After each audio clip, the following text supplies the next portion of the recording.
Well, I'm going to introduce Sascha. Okay. And I have to say, one of the pleasures of being a programming person is I get to find out all kinds of tidbits about people who I've known for a very long time, but I didn't know everything that I then learn about them. So I think you'll enjoy this. Sascha received her bachelor's in occupational therapy in the Netherlands. After graduation, she lived in Israel for 5 years, where she worked for a year with the WJS and became a founding member of the conservative kibbutz Hanaton. Is that how you say it? Hanaton? After moving to the US in 1991, Sascha worked as an occupational therapist in a number of different settings. She then worked for 11 years with Marcia Beller as a geriatric case manager assistant. In 2012, she returned to full-time in-home occupational therapy, working with seniors. In June of 2019, so a little over a year ago, she started her own company, Sascha's Care, providing geriatric care management with a focus on clients living as independently and healthfully as possible. Her goal for her clients is to promote their active participation in functional activities both at home and in their communities. Sascha is a member of BEKI. She has 3 adult sons and lives with her partner in New Haven. Sascha, welcome. Thank you. So I'm going to jump in here first because I need to tell you that for more than a year, I've been pestering Sascha to offer tonight's schmooze. She has so much wisdom on this topic, and I always have a bunch of questions for her. But as Daryl noted, Sascha will take questions from everyone as they come in. Initially, I had wanted this schmooze to focus on hearing loss. I had heard a few BEKI members say that a shaliach tzibur, a prayer leader, wasn't projecting well enough, or some darshan was mumbling. And my thought was, I don't think so. I think that more of us in our 50s and 60s might need hearing aids. And then I mentioned my concern to Sascha, and I discovered that beyond hearing, Sascha had a huge raft of concerns about us and whether we're getting ourselves properly set up for our later years. And tonight she'll be sharing those tips. So Sascha, where do you want to begin? I think I wanted to give a little bit of general introduction. And I want to stress that I'm more than happy to answer questions. And if you heard enough, you tell me that's enough for now. That's also fine. And I'm hoping, I'm going to try to take some notes as people ask questions. And I might come back on it later individually, or you alternatively, any of you can contact me privately if you have questions that you would rather discuss privately. That's perfectly fine. So, you know, I have been an occupational therapist for a very long time, and I have always been interested in working with the elderly. And we at BEKI have some elderly members, and I often see things that I think, oh my gosh, how they are helping this person to transfer in and out of the aisles in a sanctuary, or this walker is totally not adjusted correctly for this person, or I don't understand why they walk with a single point cane instead of a walker, or, you know, they're off. I think there's something wrong in their mental issues. And, you know, I'm just a community member and it's not my place to comment on everything and anything.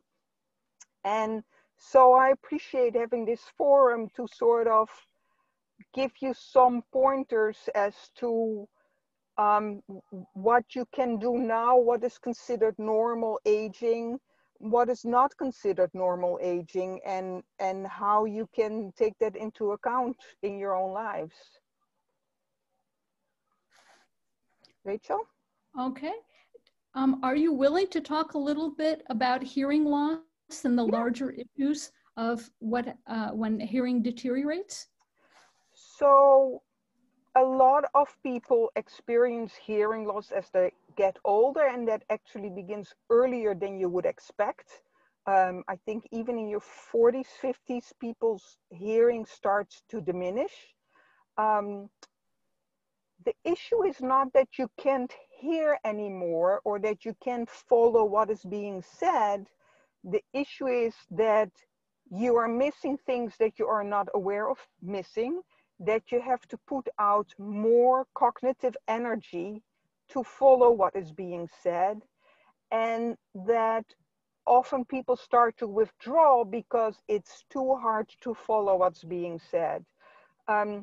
I personally have a hearing loss, and one of the reasons that I don't like to gather in large groups is that I can just not understand what people are telling me. Like when I'm at Kiddush at lunch, even if the people are sitting next to me, I can basically not understand what they're saying, even though I am wearing my hearing aids. So, and part of the consequence is that you become more isolated, and being isolated is not good for your mental health, your physical health. You know, it's just actually really not good for you, other than that it's not nice. And also, I think there's a kind of a stigma on having hearing aids. You know, it's like, no, I'm not getting hard of hearing. I'm perfectly fine. And it's just they're talking too soft, or they're mumbling, or the TV is not loud enough, or whatever excuses people come up with and are not willing to recognize that they are having difficulty hearing. And also there is coming more and more research is becoming available that being hard of hearing and not addressing it can itself decrease your cognitive ability. And I don't understand yet how that link works, but I'm reading more and more that decreased hearing correlates with decreased cognitive ability. And I think that that's a very serious thing, and another very important reason to make sure that your hearing stays as good as it is. Is loneliness another factor that we need to be cognizant of? Yes. And I imagine most of you are aware of that. There's many statistics out that being alone and not having a social infrastructure for yourself increases your risks of disease and decreases your life expectancy.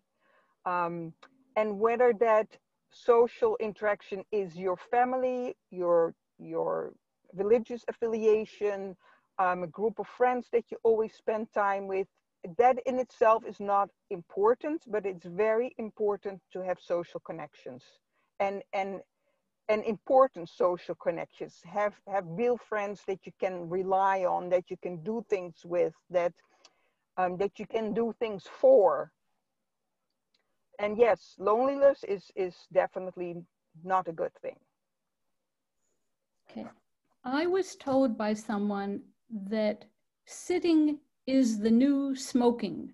That we might not smoke, but the hours we spend sitting, that's what's gonna kill us. You have any comments on that?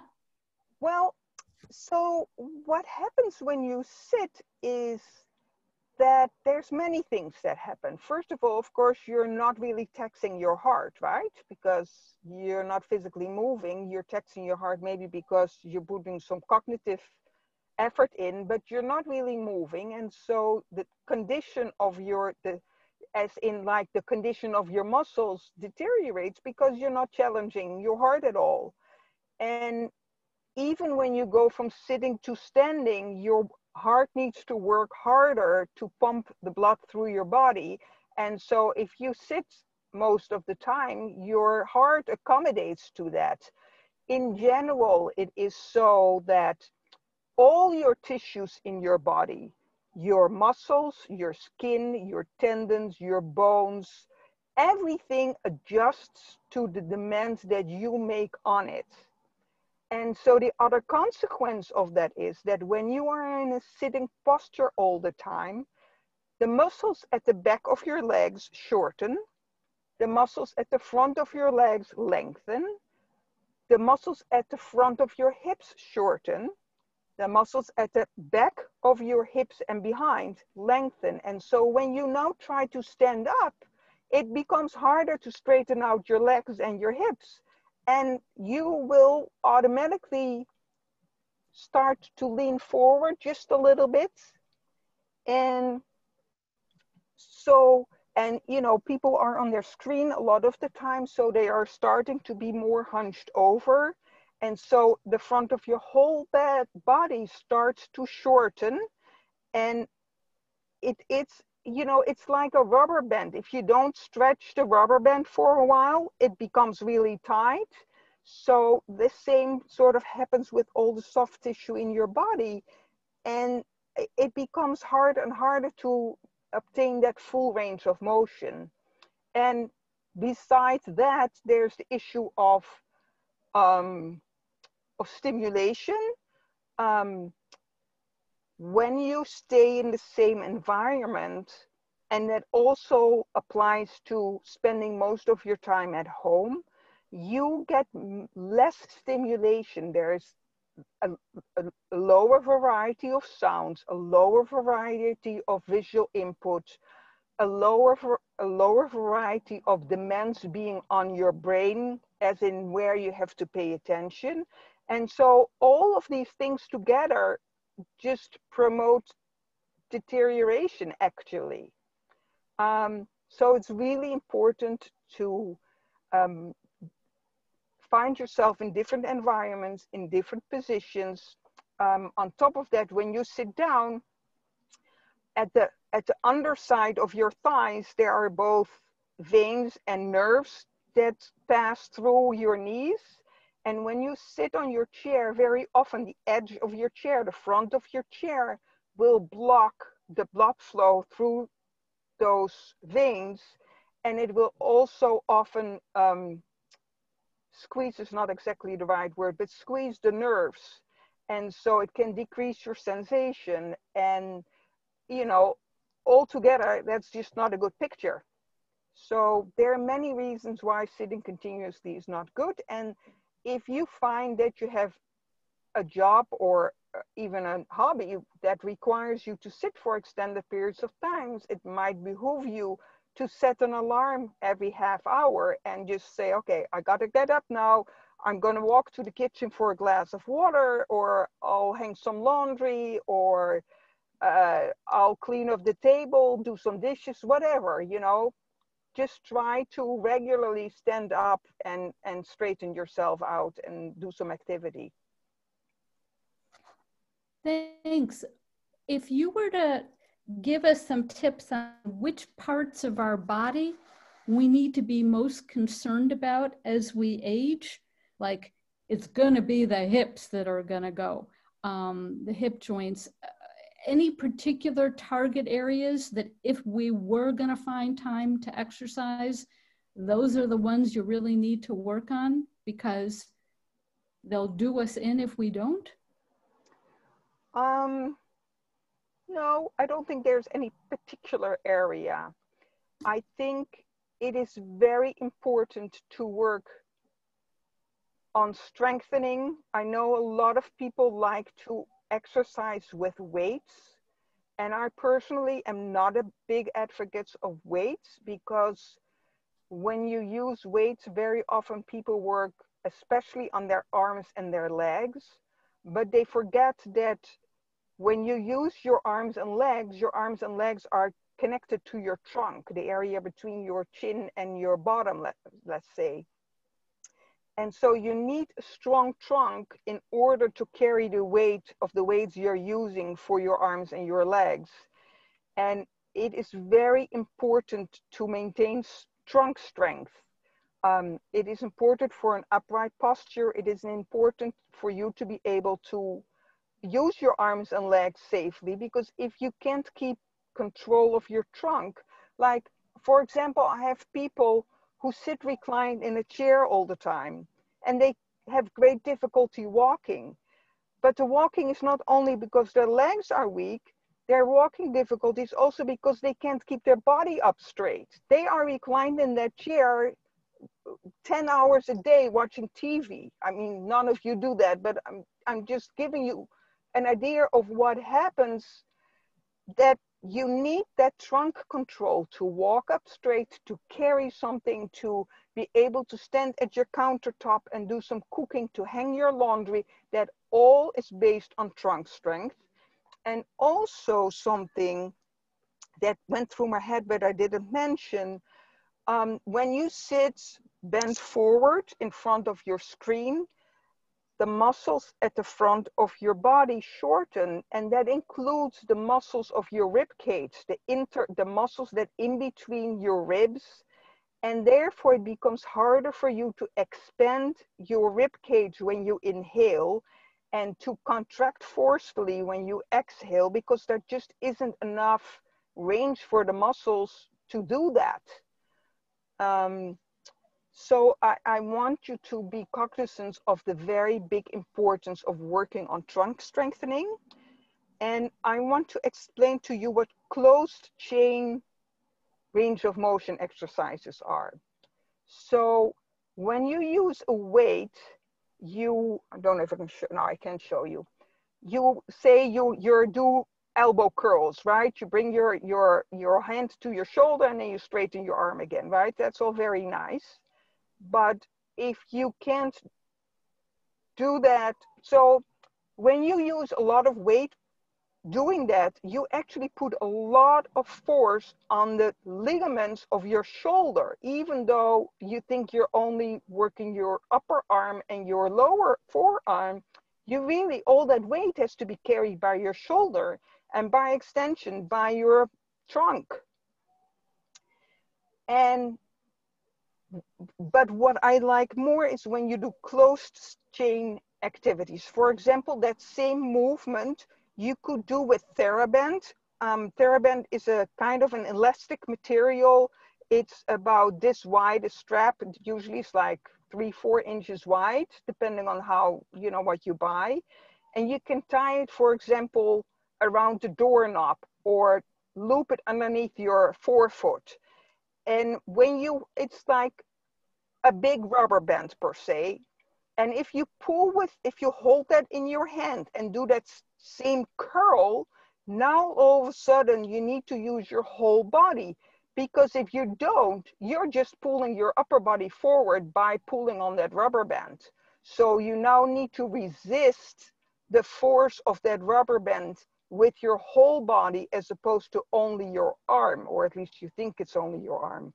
And so you really get much more muscles involved when you do closed chain. And the reason it's called closed chain is because your arm is not free, your hand is not free floating. It is connected to something else.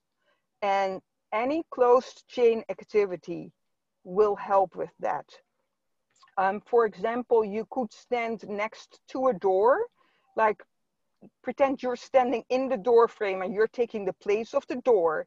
If you put your elbow in your side at 90 degrees and place your hand palm on the wall and then try to rotate and resist that with your arm to contract all those muscles of your upper body and your arm, you practice strengthening for many, many muscles. And it is a much more organic kind of movement. And so I just want to point that idea out to you of closed chain exercises as a much healthier and more holistic and whole body exercise. Any questions about that? Is that anybody not clear about how I explained it? No. Okay. Oh, I have a question that's related, which is one of the problems I've had as I've gotten older is finding appropriate exercise where I don't get injured. You know, because I've always been someone who's been engaged in physical exercise, one kind or another, yoga, you know, exercise classes. I've recently been doing this high intensity interval training, but now my back is out of whack. And I feel like I'm not sure I can keep doing the things that I used to do, but I don't want to stop doing exercise. So how do you find, like you're saying, you know, are there classes, are there videos, are there online streaming things where you can get programs that are more appropriate for aging bodies? I'm sure there are Well, no, let me backtrack a little bit. So one of my problems with physical therapy in general and exercise in as in the United States, I don't know how it is anywhere else in the world, but in the United States, is that it's very much geared towards sports medicine. Mhm. And that doesn't take into consideration that you cannot just focus on muscle groups or just focus on endurance, but you need to focus on trunk strength and balance. And it is very hard to find programs geared towards the more mature senior, whatever euphemism you want to use, population. I personally use an app, it's called Fitbit. And you can use it also if you don't have a Fitbit. And I love the program. It doesn't use weights, but it uses your own body as a weight. And so it has you do all kind of movements against gravity. Mhm. And you can indicate how hard the exercise is for you, and it will adjust accordingly. And they have different routines, different programs within that. I hate exercising. I find it way too boring, but I have come to the realization that I have to exercise, that I feel better if I do. And I have a program that is 5 to like maximum 15 minutes per day of exercises, and I do it quite religiously. I'm happy if an excuse not to do it, but in general, I do it just about every day. And it really has helped me tremendously. And I highly recommend that program. And I know there are other programs out like that. Mhm.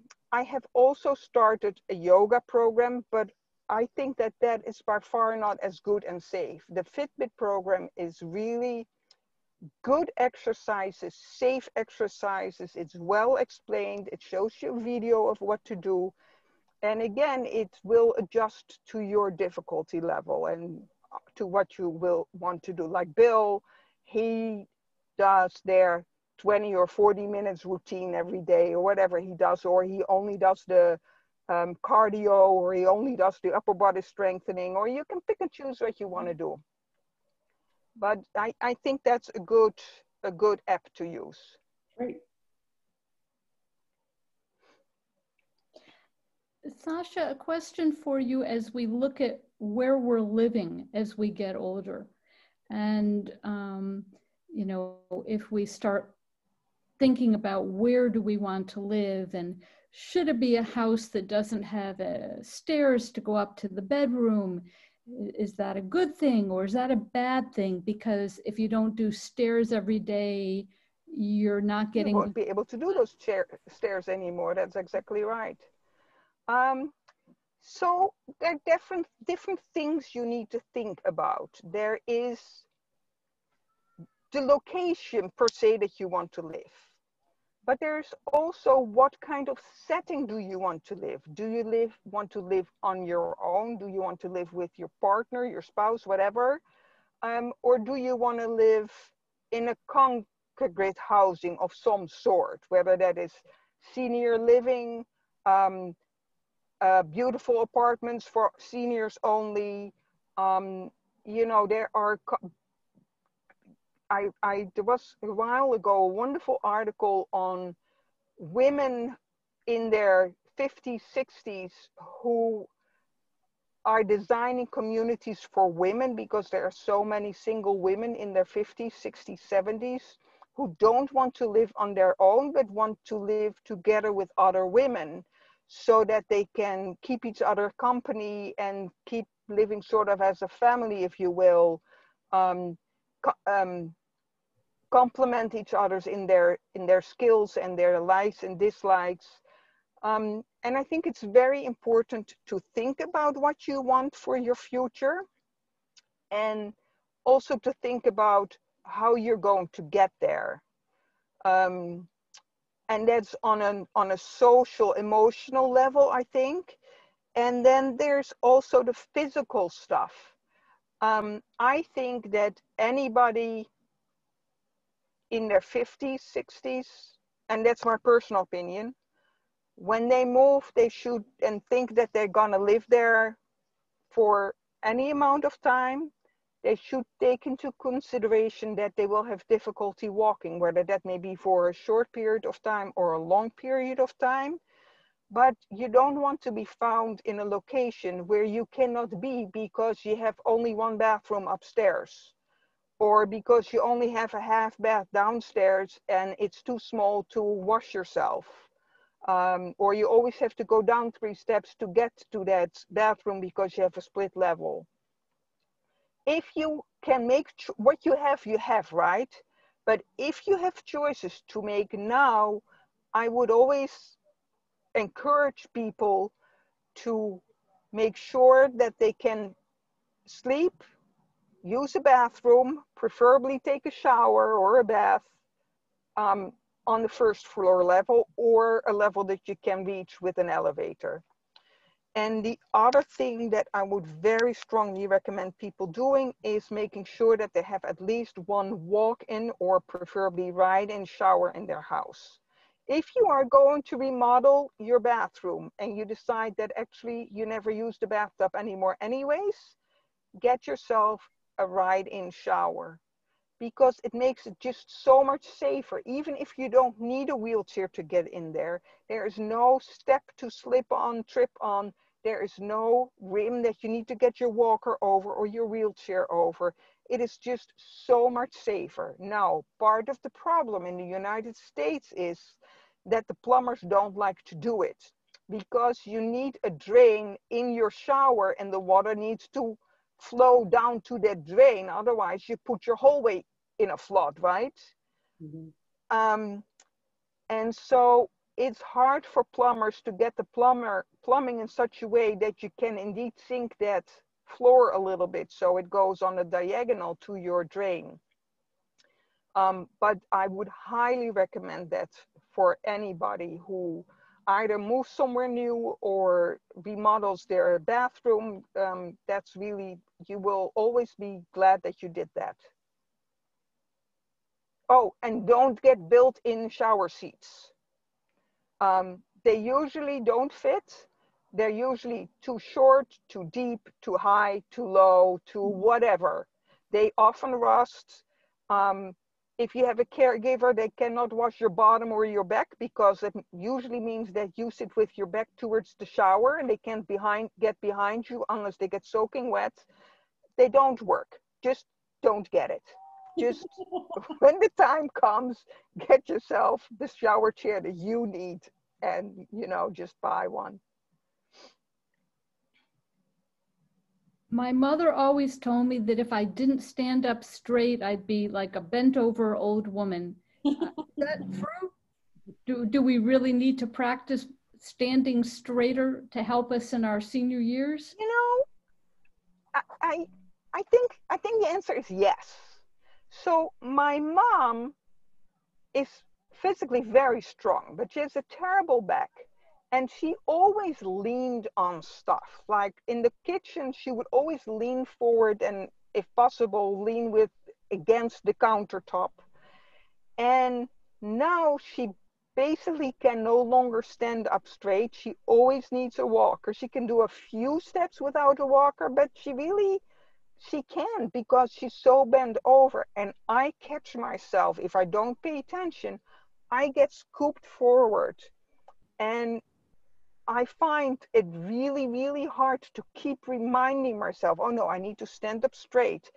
And it's really important that you pay attention to that, because what also happens is that your brain adjusts to this new posture, and your brain thinks that you are upright, even though you are not, because your eyes adjust to a new horizon. Right? When you stand up straight, your horizon is at a certain level. And when you bend down, right, if you keep the horizon where it was before, that doesn't work. So your eyes will adjust to that new horizon, and your brain will consider that the new normal. And so it becomes really hard, because once you're used to that, if you then stand up straight, you think you're falling backwards, because you have adjusted to a normal as what is considered upright. And so, yes, it's very important, very, very important to make sure that you stay upright. And therefore, it is very important that you get yourself a walker if you cannot do that without a walker. Yes, you should work on strengthening exercises for your back and your trunk so that you can be more upright. But if the only way today you can be upright is by having a walker in front of you and using that to get yourself upright, then do so. You're not doing yourself any favors by saying the walker is for old people and I'm not old and I won't use it. It's just, in my opinion, to be blunt, it's dumb. It's not a smart move. Tips. And we actually have a member in our congregation who does that. But never mind, sorry. I was going to ask next about eating, nutrition, weight, things that will really do us in later. So there is a balance between, the correct weight is different for everybody, right? If you're way too heavy, we all agree on what is way too heavy, right? We all know what means way too heavy. It becomes harder if you're just too heavy or just too skinny. But if you're way too skinny or way too heavy, those are both not good. Way too heavy means that your joints that are already living much longer than we were originally, that through evolution, our joints adjusted to, we now have a much longer lifespan, much longer than we had 100 years ago, and evolution has not quite adjusted to that. And so, you know, as we get older, we all lose calcium in our bones and our joints become less lined with cartilage, and it becomes harder to move and keep those joints well oiled. And so the more weight you put on those joints, the more stress you put on those joints, and the harder it is to move. On the other hand, if you don't eat, and if you are skinny, too skinny, you lose a lot of calcium and your bones become quite brittle. Also, when you fall, when you're really skinny, you literally have no padding. Heavy people who fall in general fracture their hips less than people who are very skinny, because that just is less padding. Sasha, can I interrupt you for a second? Yeah. Marcia had a question, but it relates to a walker. Okay. Go ahead, Marcia. Hi there. Sasha, you mentioned about using a walker if you need such a thing to be upright. I've also seen people with walkers who lean forward and are not upright at all. And I don't think that the walker necessarily caused it, but I think it exacerbates it. And now I've seen ads for a walker where you can stand upright and like you use your forearm instead of being bent over where the rim of the standard walker is. And I wonder if there are both better devices nowadays and how we can, I don't know, sort of promote a culture of people being able to, something you started off with, in a way, to comment without it being considered intrusive and inappropriate when we see something. And of course, you know, you're going to see things that are part of your specialty. Each of us will see things that are, you know, in our consciousness. So it's kind of a broad, very broad question, but I'd like to raise that. Well, you know, a walker is a piece of equipment, and all equipment comes with instructions on how to use it, or it doesn't, then you need to find the instructions. And you are right that a lot of people tend to push that walker really far forward, so they fall away behind the walker. For starters, it's super unsafe, because when you do that, the walker very easily literally escapes from you, and so you fall behind it because you now lost your support and you were leaning on it and it is no longer there because it's too far away and you fall. I know what you mean by the elbow supported walkers. I don't know, I've never seen them used that way. I guess it makes it more or less impossible to lean forward too far because you can't be, physiologically, that is an impossible position. I don't know. They're being touted in the ad as staying upright, you know, so. Right, that probably is true because if you have to lean on your elbows, you will pull your elbows into your side. You're not going to put your elbows forward very far. You can't reach very far forward because there's just so much range of motion only. So I could see that works.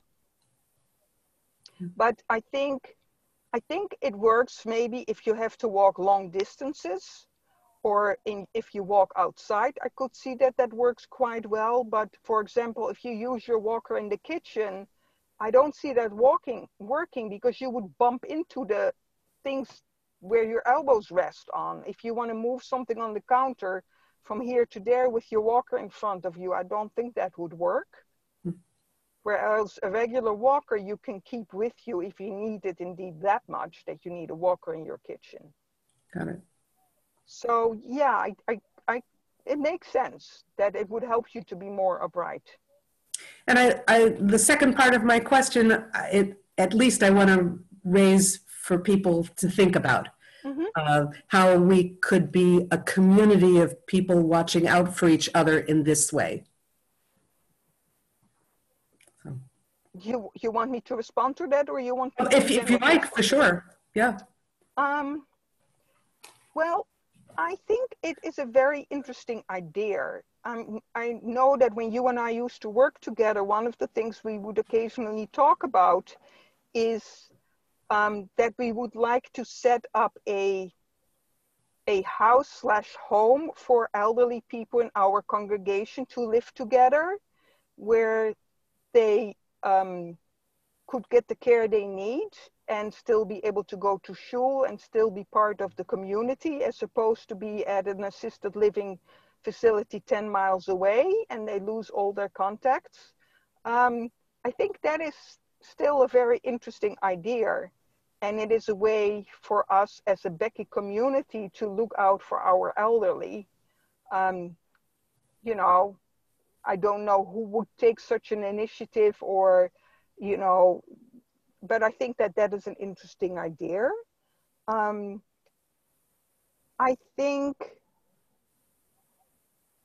there's kind of a taboo on commenting on what people do, you know. Like, I will actually, because if it were dependent on me, I would always say something, but I've learned that I'm not supposed to say something always. So, you know, sometimes when something really irks me over and over again, I will say something, and I will say something 2 times, but then I figured, well, I guess I shouldn't say anything anymore. So I don't know how that works, you know. I feel like when I lived in Israel on the kibbutz, everybody took care of each other's children, right? We all, if we saw one of the kids do something dangerous or bad or whatever, we commented and we did something about it. But you can't do that in the streets. You're not supposed to mind other people's children. And the same holds, you are not to mind other people's, whatever they are doing. And so I don't know how we could do that within BEKI. Yeah, maybe we could post a list or something like that of skills, different skills that people have, so that if they want advice or talk with somebody about it, they would know to whom to turn. I mean, that could be something. Yeah, I mean, you know, I need to sign a waiver that Marcia and Sasha, you can come up to me at Kiddush, tell me to stand up straight. We need to give permission for these things. Thank you. Well, in normal times, you could do things like, invite somebody over for lunch or dinner so that you can get to know them a little bit. Maybe you notice something and you feel like so-and-so seems to be deteriorating a little bit. And I know that, they don't have family nearby and I wonder what the story is. Maybe, invite them over, get to know them. Obviously we can't do that now, but sometimes even just making a phone call. And if you check in with people and ask them how they're doing, often you'll find out. Sometimes people are very stoic and they're like, I'm fine, I don't need any help. But sometimes they're like, yeah, it's harder for me to go to the grocery store, or, my car needs to go to the shop, but I can't get there, and whatever the various pieces are. And then identify areas where people need help, whether it's healthy groceries, shopping for groceries, or someone to take a walk with so that they're not walking by themselves. Oh, that's my alarm, by the way. It's 8:50 because I wanted to know that. So anyway, that's just reaching out to one another and forming a friendship is sometimes a good step. So that was just our 10-minute notice, so that it's 8:50 and Sascha is still in the fields of heather in the Netherlands, so that's good.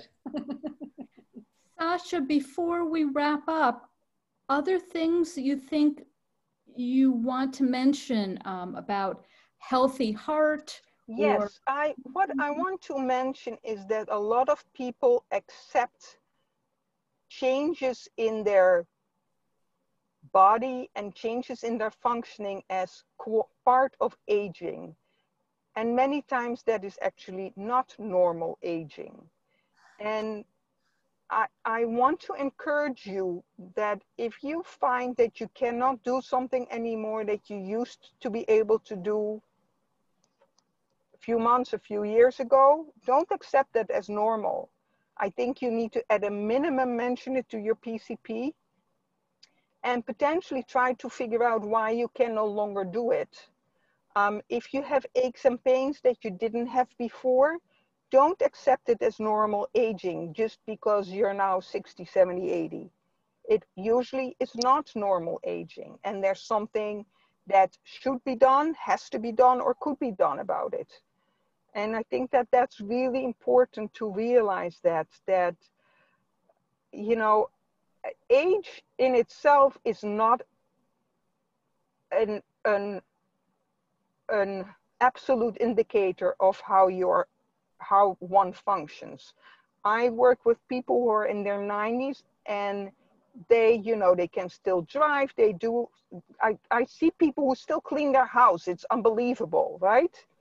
And then I get people in their 60s and they sit in their recliner seat the whole day and they can barely walk to the bathroom. And it really, in itself, age is not what causes your decline. Yes, we are at a higher risk of declining, and the decline goes much faster than when you were younger. But in itself, age is not an indicator for decline.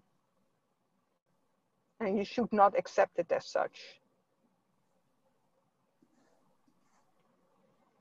Bill was saying for a long time, well, I'm getting old now, and it's just part of getting older. His elbows were hurting. And I was saying, no, that's ridiculous. You're only whatever you are. And if you do some exercises and take care of it, it will get better than it is now. And yes, it did get better than it was. Don't accept it. Good advice. Other questions that people have? I mean, that's not to say that everything can be fixed, because of course that's not true. But don't accept deterioration as the normal part of aging. My John's father, who's 88 and has had a stroke, has a saying. I mean, he probably didn't make it up, but he says, "Motion is lotion." And it's literally true, actually. He never stops. He literally has very limited use of one side of his body, and he's doing a virtual, 5K where he walks X amount every day and logs it. And, but that's because that's his motto, is he's just got to keep moving until he really, really can't move anymore. And I think for most people that really is important and makes a big difference. Yeah. Because the body just does, it stiffens up, the joints don't work well, the muscles atrophy, everything's working against us. So you've got to keep moving to keep it working. Yeah. Actually, Shoshana, that is literally true. Yeah. When you move your joints, a kind of lubricant gets expressed into the joint and it literally lubricates your joint. So a lot of people who have arthritis and have arthritic pain and it hurts them to move, they don't move because it hurts them to move, and it becomes harder and harder to move because those joints literally dry up. And I'll ask them, I said, well, how about we move it just 5 times? Let's do it 5 times, nice and slow. And lo and behold, the 5th time, it barely hurts anymore. You know, and so that's really true. It helps to have someone like you coaching them, I'm sure. Yeah, I guess. Harder to do on your own, but someone like you who's kind of pleasant but firm is going to make a big difference in how that goes. Yeah, that's true, actually. I sent to everyone in chat Sasha's ad that's in the bulletin. Everybody got the bulletin by email today. On page 11 is Sasha's ad about services she provides. It's also in chat. If you click on it, you can see it. So you've got her phone number there if you want to follow up with her with more specific personal. Thank you, Rachel. I appreciate that. Yeah, so please feel free, email me, you know, and we can set up a time to talk on the phone or visit, or I can just answer via email, or, you know, please feel free to contact me. Sasha, Marcia has another comment. Yes. Hi. I know, Sasha, that you help people with moving all the time. We had that experience, you know, when we worked together, and you've just been talking about that, and you know a lot about it. And there are other forms of movement or exercise or people who could help you. The one that I'm a little bit more familiar with right now is that I've been taking Tai Chi classes, and recently a new kind of Tai Chi called 12 Dynamics, which is all about strengthening and lengthening your spine. And cool. It is really neat. The Tai Chi class school that I've been involved in, of course, is all virtual now, except now they're having some outdoor classes, which I don't attend. But there is a weekly class on this 12 Dynamics, and I don't know, I mean, there are only 2 of us who are taking it, and I don't know if it can be joined, but I just want to put a plug in for, there are things in the community, and some of them are now virtual. I know the JCC has all kinds of things that I haven't explored, and so I just want to put a plug in for that. If someone is interested, you could certainly contact me, and the school is called AIPING, AIPING, Tai Chi. Is that the school that's in Orange? Yes, it is. Yeah. Well, I would like to put in a plug.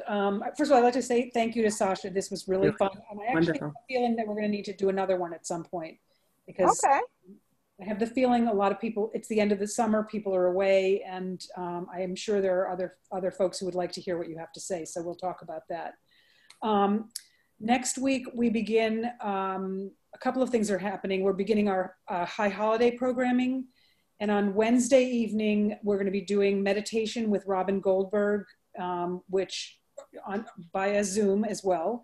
And if you've never done this, she's wonderful, and it's nice to do it this way. And if you find it's not for you, you can just unplug and go away. You don't have to feel like you're, making a statement.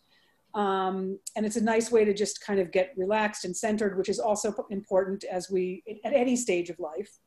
And on Thursday evening, we're rescheduling Morris Bell and Raina Sotsky's talk about the psychological effects of the COVID pandemic, which we were supposed to do earlier in this month, but the storms knocked out power, et cetera.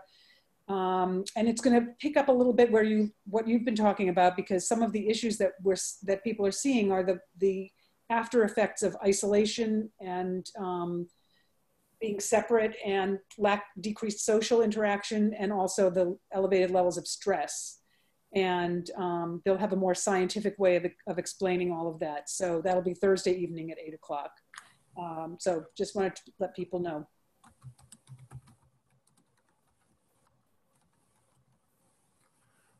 And does anybody have any more questions? Because we do have a couple of minutes. Or are we ready to sign off and say goodnight? I got a lot of people saying thank you Yes. to Sasha. Thank you. Everybody seems pleasure. to have, And then I'm sorry? Sasha, we're all gonna do a couple, we're gonna get up and we're gonna stretch our arms up and, you know, and we're gonna remember Sasha when we do this. Oh, and don't forget to turn your head from left to right and up and down. Oh, yeah. Yeah, that's important. On your trunk, not with your whole body, but independent of your trunk. Because a lot of people can't do that. Elderly, they have difficulty doing this movement. I don't know if you can see it with my green screen. When you turned it, you disappeared. It was a Oh, I will go slowly. Any case, so when you turn your chin to be above your shoulder and turn your head to be above your other shoulder, if you even can get that far, because when in our daily, for example, if you walk around a door or you open a closet door, you need to step back and turn. And a lot of people, if they all of a sudden turn their head, they lose their balance and fall. So that's really important to be able to move your head independently of the rest of your body. Also, especially if you're still driving. Yes. Yes. Well, yeah, because my father, who's 90, is still driving, and I always get on him about that. But you know, because you have to be able to look over your shoulders. Yeah. Yeah. Okay. Thank you very much. Thanks. Thank Very you. welcome. My pleasure. Thank you. Yeah. Certainly nice to see everybody. That's Yes. nice. Very nice. And to see everybody. if you want to review anything that Sasha said here, I expect that in the next couple of days, this recording also will be on the BEKI website. So if you know of anybody who missed the session and you want to refer somebody to it, it'll be there. That's a good idea. Okay. Take care, everybody. Stay safe. Stay well, and we'll see you around the bend. All right. Literally, bend. Bye. Okay. And newsflash, Daryl, Eric just said he's got the Schmooze. The website is up and running. And if Good. you scroll down under learning, the bottom option is BEKI Online Schmoozes. Oh, great. Terrific. Oh. All right, there you go. Excellent. Okay. Take care, everybody. Bye-bye. Thank you. Bye-bye. Bye-bye.